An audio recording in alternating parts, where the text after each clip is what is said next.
Hola, ¿qué tal a todos? Sean bienvenidos a este video tutorial en el cual aprenderemos a evaluar la escala de evaluación Vanderbilt y que la escala de evaluación Vanderbilt fue diseñada específicamente para poder diagnosticar lo que es el TDAH o el trastorno de déficit de atención con hiperactividad, asimismo como sus comorbilidades.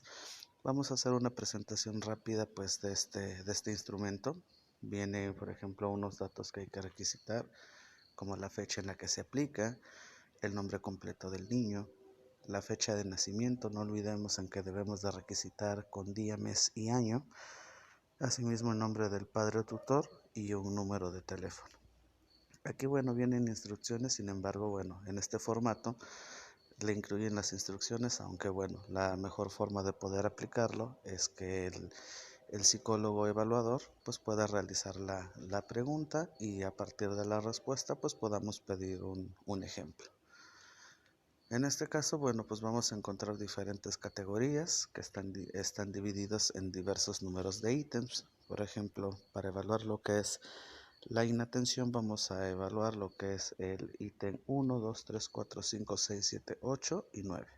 Estos ítems, cuando se los preguntemos al padre, pues le vamos a dar las opciones de respuesta que sería nunca, lo cual equivale o valdría 0, de vez en cuando vale 1, a menudo vale 2 y muy a menudo vale 3. ¿Sí? Entonces, en este caso nosotros realizaríamos la pregunta.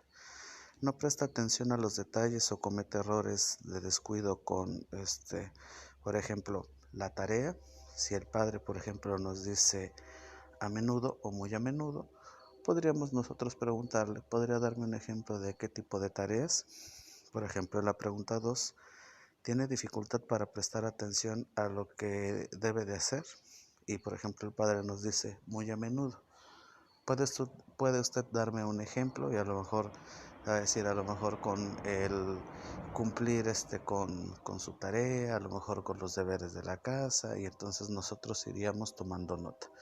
Cabe resaltar que pues debemos de audiograbar, es preferible audiograbar porque pues ahí posteriormente esta grabación nos permitirá tener información que nos dé información más a detalle. Vamos a ir preguntando cada uno de los ítems, diciéndole al padre que nos diga nunca, de vez en cuando, a menudo o muy a menudo.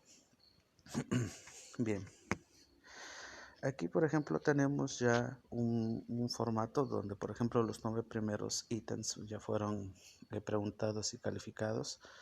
Por ejemplo, en el ítem 1 no presta atención a detalles o comete errores con descuido.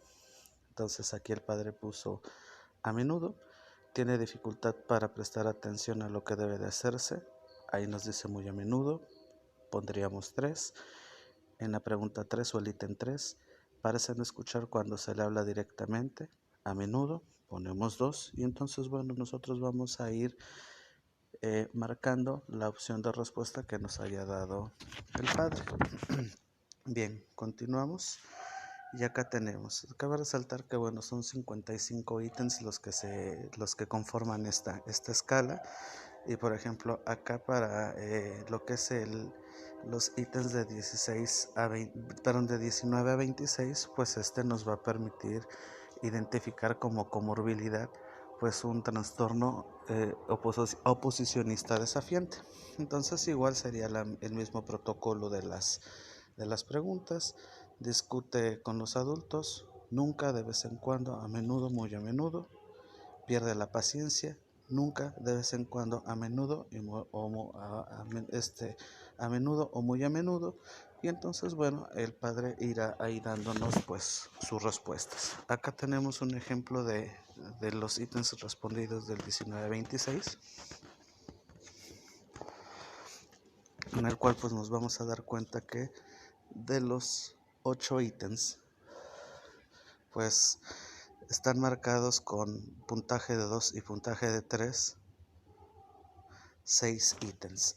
Entonces, por ejemplo, ¿qué va a pasar con esta calificación? Para poder diagnosticar un trastorno oposicionista desafiante, pues esta hoja nos dice que para el trastorno oposicionista desafiante, 4 de los 8 ítems que están incluidos entre los ítems 19 y 26 deben de tener una puntuación de 2 o 3, ¿sí? Por ejemplo, acá nos damos cuenta que, por ejemplo, tiene 6 respondidos con puntaje de 2 o 3, es decir, con a menudo y muy a menudo. Esto nos da los indicios para poder pensar en que el sujeto tiene un trastorno oposicionista desafiante. Pero bueno, no nada más necesita tener mínimo esos 4 ítems de los 8 que conforman esta sección, sino que además de tener esos 4 ítems, debe de tener uno de los ítems incluidos de la pregunta 48 a la 55 y que debe de tener un puntaje de 4 o 5. Revisamos, por ejemplo, aquí los últimos ítems que tienen que ver con rendimiento, pues nos permiten saber cómo es su desempeño con respecto a la lectura, la escritura y las matemáticas. Por ejemplo, pues aquí nos vamos a dar cuenta que están invertidos. Por ejemplo, excelente por encima del promedio, promedio algo problemático o problemático. Por ejemplo, excelente valdría 0,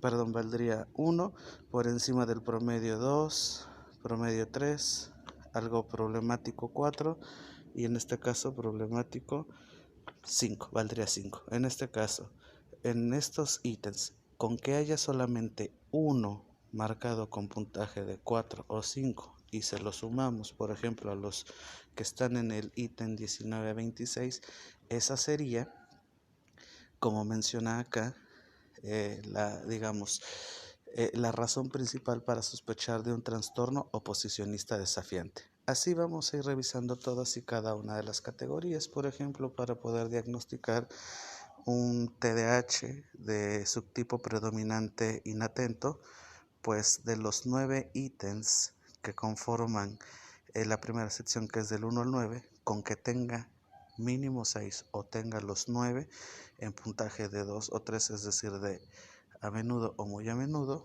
vamos a tener sospecha, pero debe de tener también, como dice ahí, uno de los ítems del funcionamiento con puntaje de 4 o de 5. Bien, aquí por ejemplo, después del ítem 55 vienen otras afecciones. En esta última parte, pues bueno, como podemos revisar, vamos a poder detectar lo que son los tics motores, los tics fónicos o vocales y por ejemplo diagnóstico y tratamientos previos. Cabe resaltar que muchas veces cuando los niños llegan a una consulta con un psicólogo clínico, por lo regular han tenido ya algún otro tipo de diagnóstico o alguna sospecha de diagnóstico por parte de el pediatra o algún otro especialista de la salud. Entonces, bueno, en este caso vamos a preguntar cuáles son algunos de los posibles diagnósticos que les han dado para entender la situación del niño y entonces poder tener el mayor rango de información posible para poder llevar a cabo la elaboración de nuestro plan de tratamiento.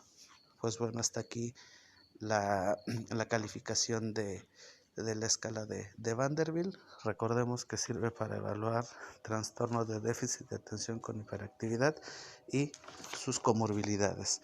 Además del TDAH, pues bueno, nos va a permitir identificar o detectar trastorno posesionista desafiante, un trastorno disocial que ahora en el DSM-5 se le llama trastorno de la conducta y por ejemplo también nos va a permitir evaluar lo que son algunos rasgos de ansiedad y de depresión.